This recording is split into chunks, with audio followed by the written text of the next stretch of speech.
నమస్కారం. టీజీ5 న్యూస్ వార్తలకు స్వాగతం. ముందుగా వార్తల్లోని ముఖ్యాంశాలు. కూటమికి 100 మార్కులు, వైసీపీకి రిమార్కులు అన్న ఆదినారాయణ రెడ్డి. అభివృద్దిపై దృష్టి సారించిందన్న వ్యాఖ్య. గత పాలనలో లోపాలపై విమర్శలు, ప్రజలే సమాధానం చెప్తారని ధీమా.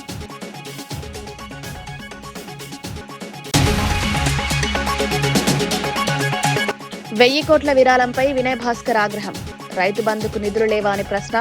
420 హామీలు అమలు చేయాలని డిమాండ్. డైవర్షన్ రాజకీయాలపై తీవ్ర విమర్శలు.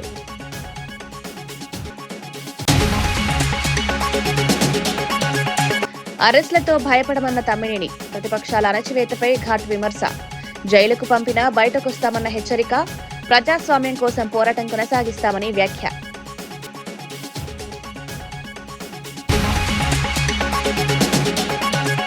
సభా వేదికపై భావోద్వేగానికి గురైన విజయ్. డీఎంకేపై ఘాటు విమర్శలు చేసిన టీవీకే చీఫ్. విజిల్కు ఓటేయాలని ప్రజలకు పిలుపు. అవినీతి పాలనపై మార్పు కోరిన విజయ్.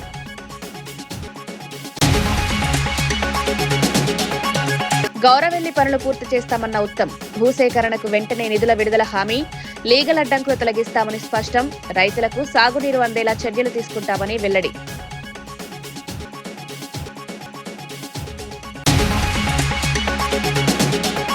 సీఎం రేవంత్ రెడ్డిపై కేటీఆర్ చేస్తున్న ఆరోపణలు పూర్తిగా అర్ధరహితమని టీపీసీసీ అధికార ప్రతినిధి చరణ్ కౌశిక్ యాదవ్ మండిపడ్డారు. తెలంగాణ నుంచి 1000 కోట్లు కేరళకు తరలిస్తున్నారన్న వ్యాఖ్యలను ఖండించారు. అందరూ మీలాగే అవినీతికి పాల్పడతారనుకోవడం భ్రమ అని కేటీఆర్పై విమర్శించారు. ప్రాజెక్టుల పేరుతో 1000 కోట్లు వెనకేసుకుని దేశంలోనే ధనిక ప్రాంతీయ పార్టీగా బీఆర్ఎస్ ఎలా ఎదిగిందో ప్రజలకు తెలుసన్నారు. చౌకబారు విమర్శలు మానుకోకపోతే కేటీఆర్ రాజకీయ భవిష్యత్తుకే ప్రమాదమని హెచ్చరించారు. ఆధారాలు లేకుండా ఆరోపణలు చేయడం బాధ్యతారాహిత్యమని పేర్కొన్నారు. ప్రజలను తప్పుదారి పట్టించే ప్రయత్నాలు ఫలించవని స్పష్టం చేశారు. ఢిల్లీలో ఆఫీసు, హైదరాబాద్ లో ఆఫీసు, గచ్చిబౌలిలో 10 ఎకరాల్లో కేటాయించుకున్నారు. అదే కాకుండా జిల్లాలు కావచ్చు, రాష్ట్ర వ్యాప్తంగా బీఆర్ఎస్ పార్టీకి ఆఫీసులు, నమస్తే తెలంగాణ, టీ న్యూస్, కేటీఆర్ గారికి జన్వాడలో ఫామ్ హౌస్, కల్వకుంట్ల కవిత గారి శంకరపల్లిలో, హరీష్ రావు గారి మొయినాబాద్లో, కేశవ్ గారికి ఎర్రవల్లిలో, సంతోష్ రావు గారికి ఒట్టినావలపల్లిలో. వాళ్ళలాగా తెలంగాణ రాష్ట్రంలో అవినీతి పాల్పడ్డట్టుగా కాంగ్రెస్ ప్రభుత్వం మీద విషంజిమ్మే ప్రయత్నం కేటీఆర్ గారు చేస్తూ ఉన్నారు. ఇక్కడ అవినీతి పాల్పడ్డది బీఆర్ఎస్ పార్టీ. తెలంగాణను దివాలా తీపించింది బీఆర్ఎస్ పార్టీ. 70,000 కోట్ల అప్పు 7 లక్షల కోట్లు అయింది. 1,20,000 కోట్ల రూపాయలు ఇరిగేషన్ ప్రాజెక్టుల మీద అని చెప్పేసి కాళేశ్వరంలో 1,20,000 కోట్ల రూపాయల అంచనాతో ప్రారంభించి దాదాపు 90,000 కోట్ల రూపాయలు ఖర్చు పెట్టినా ఒక ఎకరం కూడా బారని పరిస్థితి. అందులో 30% కమిషన్ తీసుకురు. 2 లక్షల కోట్ల రూపాయలు 9 సంవత్సరాల కాలంలోనే ఇరిగేషన్ ప్రాజెక్టు మీద ఖర్చు పెట్టి పాలమూరు రంగారెడ్డి కావచ్చు, సీతారామం ప్రాజెక్టు కావచ్చు, సమ్మక్క సారక్క కావచ్చు, కలవకుర్తి ఎత్తిపోతల పథకం ఏ ప్రాజెక్టు కూడా పూర్తి కాలేదు. కానీ తెలంగాణ సంపద దోసుకున్నారు. మిషన్ భగీరథ నుంచి మిషన్ కాకతీయ వరకు, కలెక్టరేట్ల నుంచి కాళేశ్వరం వరకు, సెక్రటరీ నుంచి సీతారామం ప్రాజెక్టు వరకు, ప్రగతి భవన్ నుంచి పాలమూరు రంగారెడ్డి వరకు, అదే కాకుండా అమరజ్యోతి నుంచి అంబేద్కర్ విగ్రహం వరకు తెలంగాణ రాష్ట్రంలో అవినీతికి పాల్పడి తెలంగాణ దోపిడీ చేసి ఈరోజు కాంగ్రెస్ ప్రభుత్వం మీద ఆ అపవాదు నెట్టే ప్రయత్నం బీఆర్ఎస్ పార్టీ కేటీఆర్ గారు చేస్తూ ఉన్నారు. మా ముఖ్యమంత్రి రేవంత్ రెడ్డి గారు మాట్లాడుతూ తెలంగాణ రాష్ట్రంలో కాంగ్రెస్ పార్టీ 40 లక్షల పైగా సభ్యత్వం ఉంది. మా కార్యకర్తలు అనుకుంటే 1000 కోట్ల రూపాయలు జమ చేసి పెద్ద సమస్య కాదని చెప్పేసి మా ముఖ్యమంత్రి గారు మాట్లాడారు. దాన్ని తెలంగాణ రాష్ట్రంలో కాంగ్రెస్ పార్టీ సంబంధించినటువంటి కరీంనగర్ జిల్లా తిమ్మాపూర్ మండల పరిషత్ కార్యాలయంలో జరిగిన సమీక్ష సమావేశంలో మొగిలిపాలెం సర్పంచ్ తీవ్ర ఆగ్రహం వ్యక్తం చేశారు. తన అనుమతి లేకుండానే పంచాయతీ ఖాతా నుంచి 4 లక్షల రూపాయలు విత్డ్రా చేసినట్లు ఆరోపించారు. డిజిటల్ కీని దుర్వినియోగం చేస్తూ పంచాయతీ కార్యదర్శి ఈ చర్యకు పాల్పడ్డారని తెలిపారు. వారం రోజుల క్రితమే డీపీఓకు ఫిర్యాదు చేసినా ఎలాంటి స్పందన లేదని అసహనం వ్యక్తం చేశారు. వెంటనే విచారణ జరిపి బాధ్యులపై చర్యలు తీసుకోవాలని డిమాండ్ చేశారు. పంచాయతీ నిధుల వినియోగంలో పారదర్శకత అవసరమని పేర్కొన్నారు. మేము ఏమొచ్చినాయి అని అడగగా ఏమీ రాలేదు అనే సమాధానం చెప్తే నేను వెళ్ళి స్టేట్మెంట్ తీసుకున్న బ్యాంక్లో తీసుకుంటే దాంట్లో ఒక 4 లక్షల ట్రాన్సాక్షన్ నాకు కానీ మా ఉప సర్పంచ్కి కానీ మా కార్యవర్గానికి కానీ ఎవరికి తెలియకుండా 4 లక్షల ట్రాన్సాక్షన్ మా యొక్క అధికారం కల్పించిన అంబేద్కర్ కల్పించిన అధికారాన్ని చెక్ దుర్వినియోగానికి పాల్పడ్డాడు కార్యదర్శి. అది చాలా ఘోరంగా బాధపడి మేము వచ్చి డిపిఓ గారికి కంప్లైంట్ చేయడం అయింది. టీపీఓ గారు ఇప్పటివరకు వారం రోజులుగా ఎలాంటి చర్యలు తీసుకోలేదు. దయచేసి ఇవాళ చర్యలు తీసుకోమని మండల్ ఎంపీడీఓ ఆఫీస్లో మీటింగ్ ఉంటే అధికారులకు నేను విన్నవించుకున్నా. వాళ్ళు చర్యలు తీసుకుంటారా తీసుకోరా వేచి చూడాలి. 2 రోజుల తర్వాత చర్యలు స్టార్ట్ చేస్తామని చెప్పారు. దయచేసి మా యొక్క చెక్కు దుర్వినియోగం అవడం వల్ల మా యొక్క ప్రజలను, మా గ్రామ ప్రజలను కానీ, గ్రామ సర్పంచ్గా నన్ను కానీ, మా ఉప సర్పంచ్ కానీ, కార్యవర్గాన్ని కానీ తీవ్ర అవమానపరిచారు. దయచేసి ఈ యొక్క విషయాన్ని అధికారులు చట్టపరమైన చర్యలు తీసుకోవాల్సిందిగా కోరుచున్నాం. మీ సంతకాలు ఉన్నాయా దాని మీద? ఇలాంటి సంతకం లేదు, మేము ఎలాంటి సంతకం చేయలేదు, మాకు అసలు తెలియదు. ఇప్పటి వరకు షాక్ అయినాం మేము. మాకు తెలిసిన తర్వాత ఎలా దుర్వినియోగం అయినాయి, మా చెక్కు సంతకం లేకుండా మేము ఎలాంటి సంతకం లేకుండా ఎలా చేస్తామని అడిగితే ఆయన పైన ఉండేది ఒత్తిడి అని ఏదో కహానీ చెప్తుండ్రు. అది ఎవరు ఒత్తిడి చేశారా ఏం కథ వాళ్ళే అధికారులు ఎంక్వైరీ చేసి వాళ్ళు నిరూపించాలి అని కోరుకుంటున్నాను. టీవీకే చీఫ్ విజయ్ సభా వేదికపై భావోద్వేగానికి గురయ్యారు. తమిళ ప్రజలతో తనకు ప్రత్యేకమైన అనుబంధం ఉందన్నారు. తమిళనాడుకు టీవీకే విజిల్ బ్లోయర్ లాంటిదని పేర్కొన్నారు. దుష్ట డీఎంకేను ఓడించాలంటే ప్రజలు విజిల్ కు ఓటేయాలని పిలుపునిచ్చారు. సీఎం స్టాలిన్ కు నిజమైన స్నేహితులు అవినీతి, లంచమని ఆరోపించారు. రాజకీయ లాభాలపైనే ఆయన దృష్టి ఉందని విమర్శించారు. అవినీతి గురించి ప్రశ్నిస్తే తమపై బురద జల్లుతారన్నారు. ప్రజలు మార్పు కోరుకుంటున్నారని, తమ పార్టీ ప్రత్యామ్నాయంగా నిలుస్తుందని తెలిపారు. ஆனா இந்த எலெக்ஷன்ல தான் ஒட்டு மொத்தமா எல்லாருமா சேர்ந்து ஒருத்தனை எதிர்க்கிறாங்க. ஒட்டு மொத்தமா எல்லாருமா சேர்ந்து இந்த விஜயை எதிர்க்கிறாங்க. ஏன்னா இந்த விஜய் ஊழலை எதிர்க்கிறான், லஞ்சத்தை எதிர்க்கிறான், மக்களோட மக்களா நிக்கிறான். அந்த மக்கள் அவன் கூட நிக்கிறாங்க. அந்த காண்டு எப்படி? ஆனா போட்டி 2 பேருக்கு நடுவுல தான். ஒண்ணு இன்னொன்னு இந்த எலெக்ஷன் டேல மேக்சிமம் என்ன பண்ணுவீங்க? போவீங்க, ஓட்டு போடுவீங்க, வருவீங்க, அவ்வளவுதான் உங்களுடைய பார்ட்டிசிபேஷன். ஆனா இந்த எலெக்ஷன்ல நீங்க பங்கெடுத்துக்க போறீங்க. எஸ், உங்க வீட்டில் இருக்கிற ஒரு விஜய் தான், உங்க வீட்டில் இருக்கிற ஒரு விஜய் தான் வேட்பாளரா நிக்க போறாங்க. உங்க வீட்டில் நிக்கிற ஒரு வேட்பாளர்னா அப்போ உங்க வீட்டில் இருக்கிற மற்றவங்க எல்லாருமே வாக்காளர்கள் தானே. உங்க அம்மா, உங்க அப்பா, உங்க அண்ணன், உங்க தம்பி, உங்க சொந்தம் டிவிக்கே வேட்பாளர் அப்படின்னா அப்போ உங்க ஓட்டு விசில் சின்னத்துக்கு தான் எல்லாருக்குமே தெரியும். ஏன் நம்மளோட எதிரிங்களுக்கு கூட அது நல்லாவே தெரியும். அதனால தான் நமக்கு எதிராக அவ்வளவு அவதூறு பரப்புறாங்க. எனக்கு அரசியல் தெரியலன்னு சொன்னா அது மக்களுக்கு அரசியல் தெரியலன்னு சொல்ற மாதிரின்னு. என்ன அசிங்கமா பேசினா அது மக்கள் அசிங்கமா பேசுற மாதிரின்னு. எனக்கு எதிராக செய்யற ஒவ்வொரு செயலும் அது மக்களுக்கு எதிராக செய்யற செயல் அவங்களுக்கு தெரியாம போச்சு. இந்த விஜயும் மக்களும் வேறு வேறு இல்லை.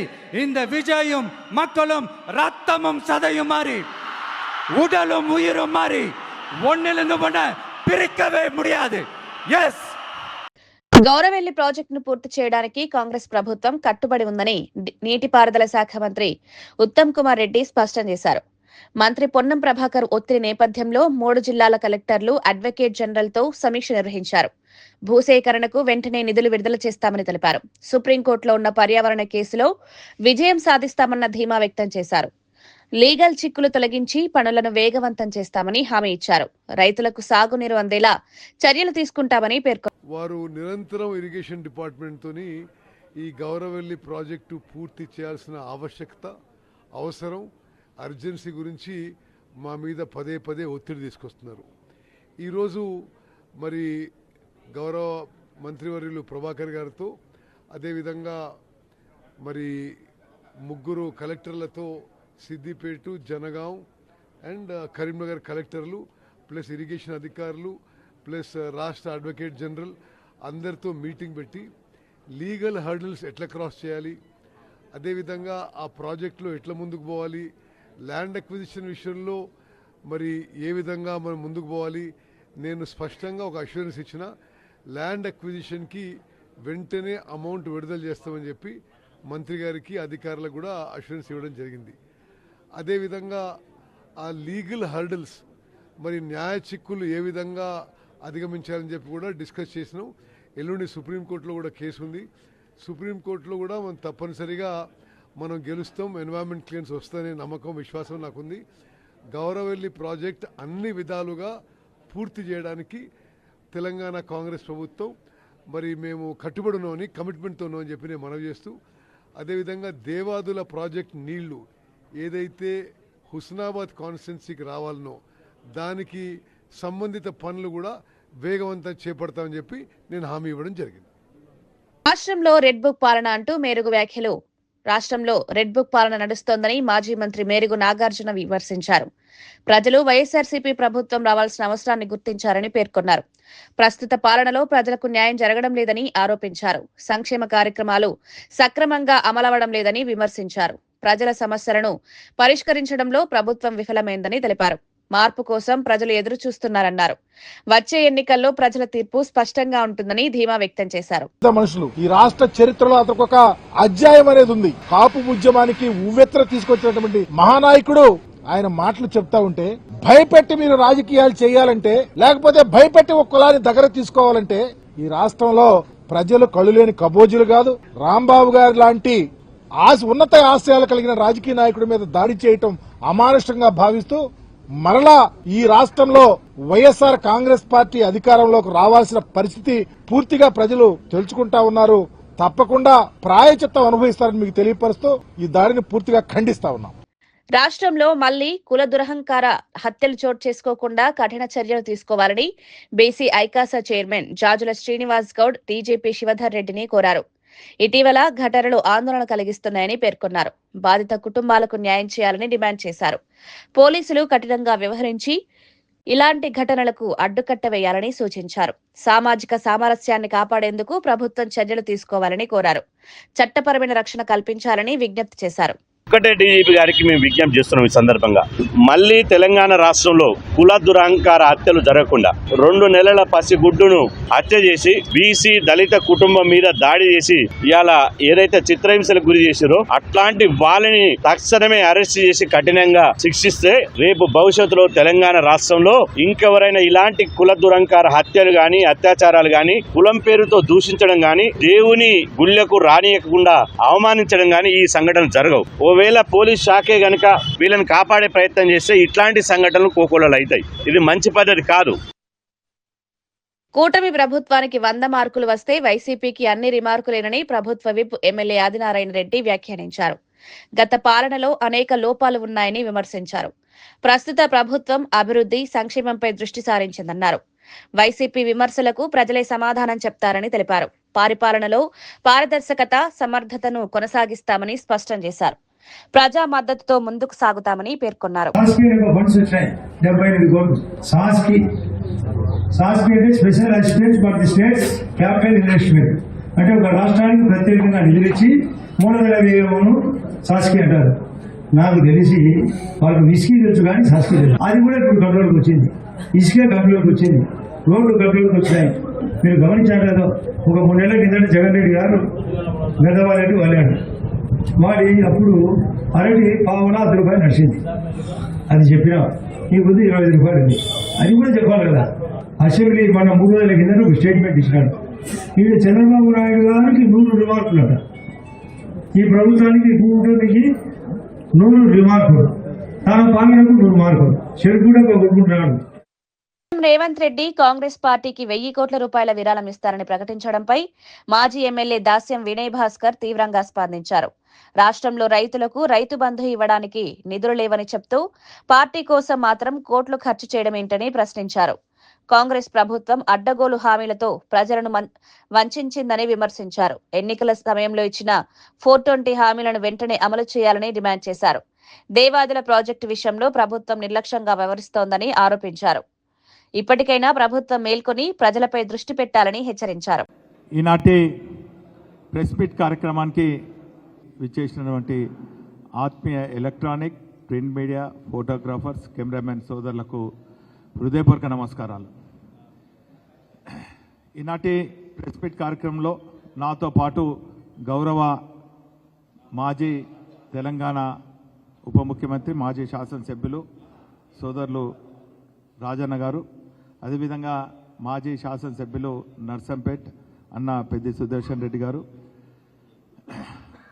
వారితో పాటు గౌరవ టీజీఏ రాష్ట్ర అధ్యక్షులు మరి యాదవ్ రెడ్డి గారు, రాష్ట్ర మాజీ చైర్మన్ సోదరులు నగర్ల వెంకన్న గారు, మా మైనార్టీ నాయకులు నయీం గారు, మా రమేష్ కార్పొరేటర్ మాజీ కార్పొరేటర్ రమేష్ గారు, లీగల్ సెల్ వినోద్ గారు, రాజు గారు, విజయభాస్కర్ గారు, రమేష్ గారు, పులి రజనీకాంత్ గారు, రమేష్ గారు, అఫ్జల్ గారు, పున్నం గారు, వారితో పాటు మా బీఆర్ఎస్ పార్టీ శ్రేణులందరికీ కూడా పేరు పేరున హృదయపూర్వక నమస్కారాలు.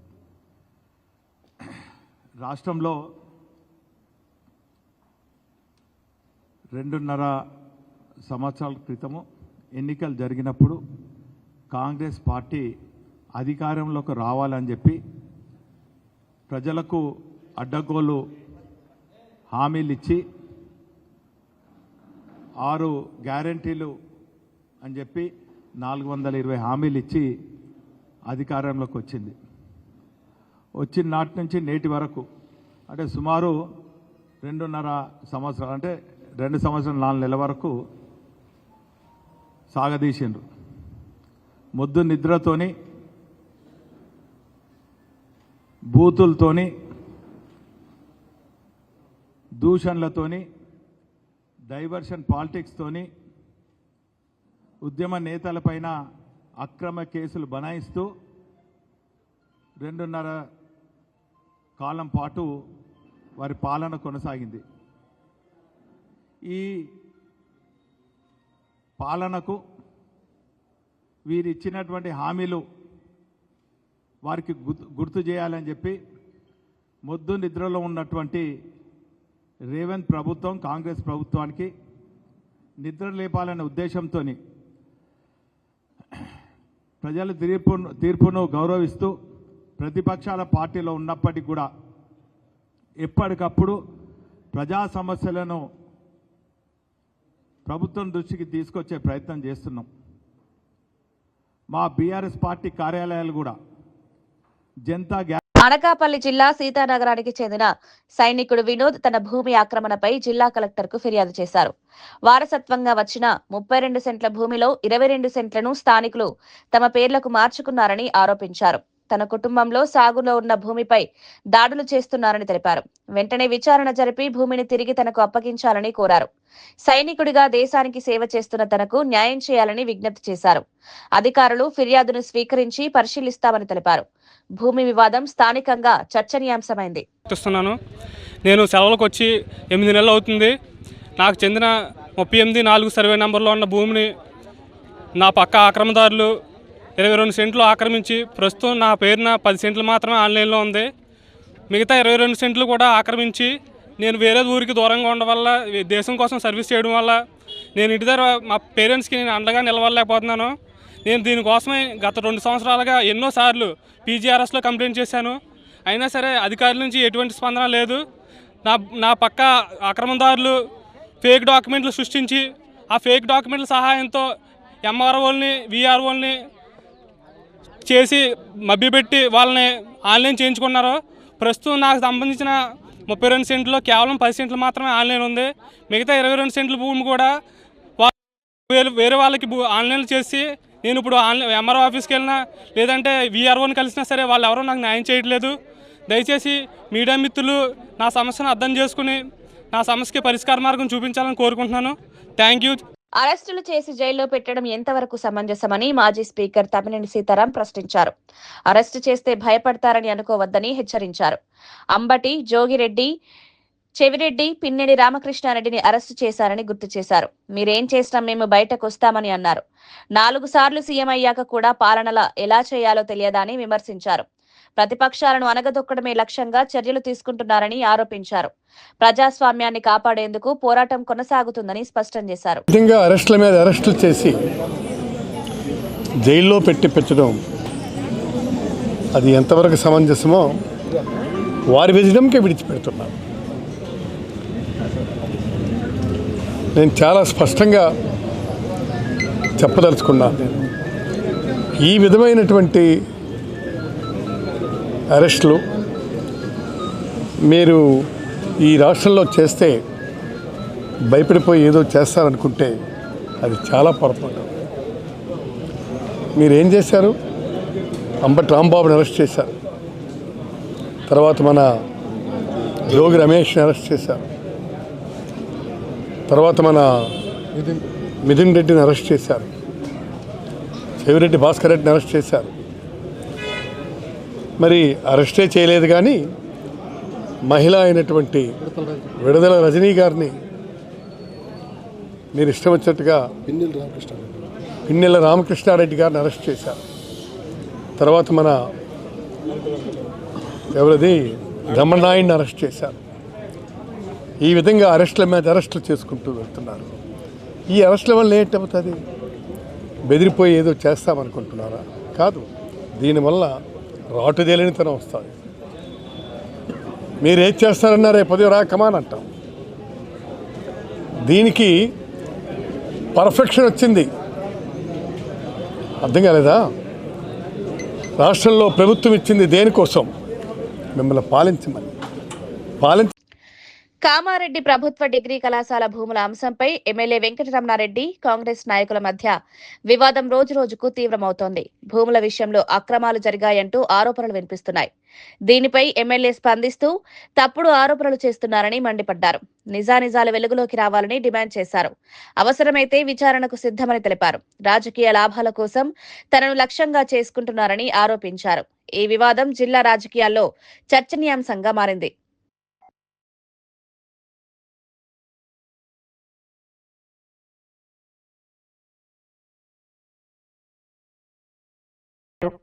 ఈ సమాచార హక్కు చట్టం కింద మనము ప్రభుత్వానికి అంటే అధికారులకు పెట్టడం జరిగింది.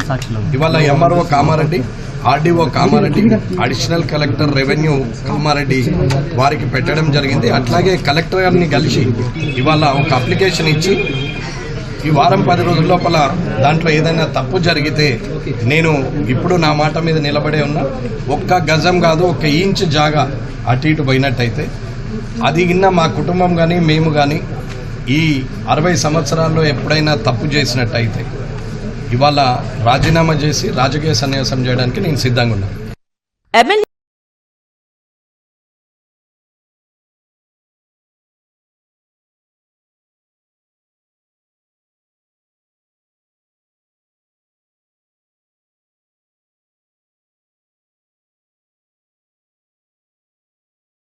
అన్ని డాక్యుమెంట్ తీసుకుని వచ్చినాం. ఎందుకండి తప్పుదోవ పట్టించారు ప్రజల్ని? మేము ఆధారాలు తీసుకుని రుజువు చేయడానికి వచ్చినాం. మీతో రాజీనామా చేయడానికి వచ్చాము. మీరు స్పీకర్ ఫార్మాట్ లో రాజీనామా చేస్తామని చెప్పారు, రాజీనామా చేయడానికి వచ్చాం. ఆర్టీఐ కాదు సార్, IGRS వెబ్సైట్ లో 82 పేజీల డాక్యుమెంట్ ఉంది. మీరు సంతకాలు ఉన్నాయి, దాంట్లోనే ఉన్నాయి కదా ఇవన్నీ. ప్రెస్ కే రిలీజ్ చేస్తున్నా. ఇది ఆర్డీఓ గారు ఇచ్చినటువంటి రిపోర్ట్ కాపీ. ఇవన్నీ మీ వల్లనే, మీ తప్పుల వల్లనే జరిగినాయి.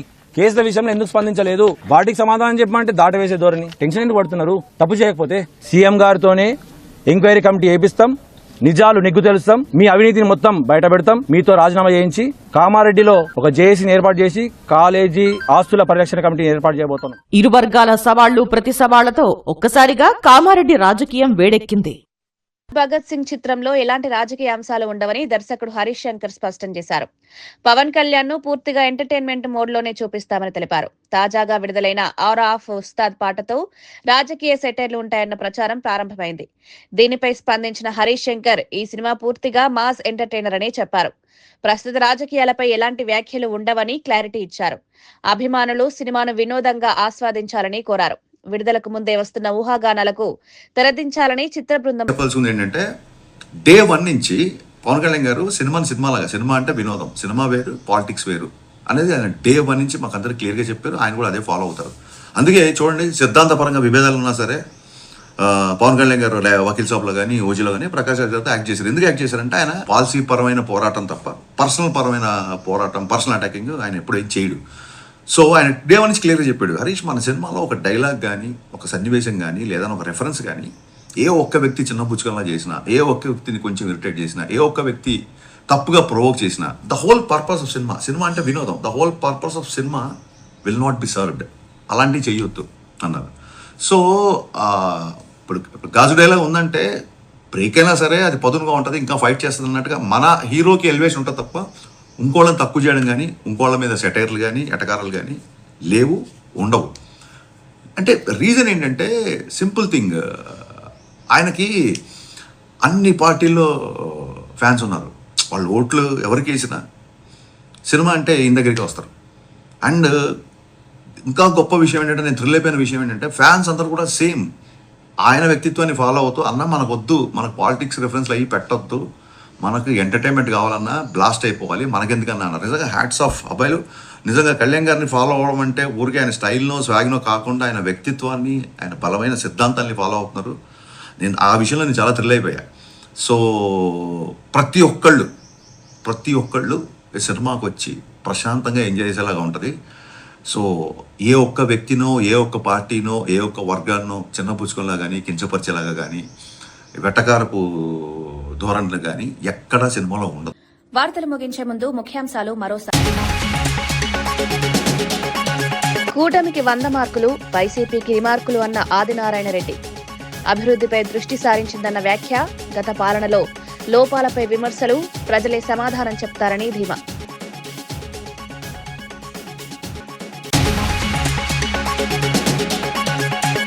వెయ్యి కోట్ల విరాళంపై వినయ్ భాస్కర్ ఆగ్రహం.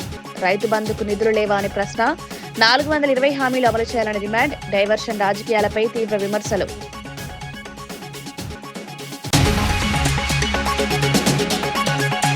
అరెస్టులతో భయపడమన్న తమ్మినేని. ప్రతిపక్షాల అణచివేతపై ఘాట్ విమర్శ. జైలుకు పంపినా బయటకొస్తామన్న హెచ్చరిక. ప్రజాస్వామ్యం కోసం పోరాటం కొనసాగిస్తామని వ్యాఖ్య.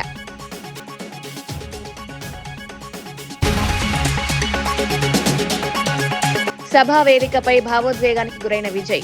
డీఎంకేపై ఘాటు విమర్శలు చేసిన టీవీకే చీఫ్. విజిల్కు ఓటేయాలని ప్రజలకు పిలుపు. అవినీతి పాలనపై మార్పు కోరిన విజయ్.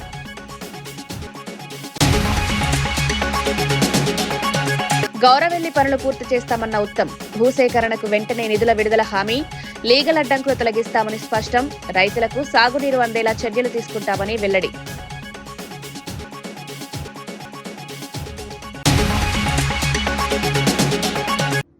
ఇవి ఈనాటి వార్తా విశేషాలు. మరో బులెటిన్లో మళ్ళీ కలుద్దాం. నమస్కారం.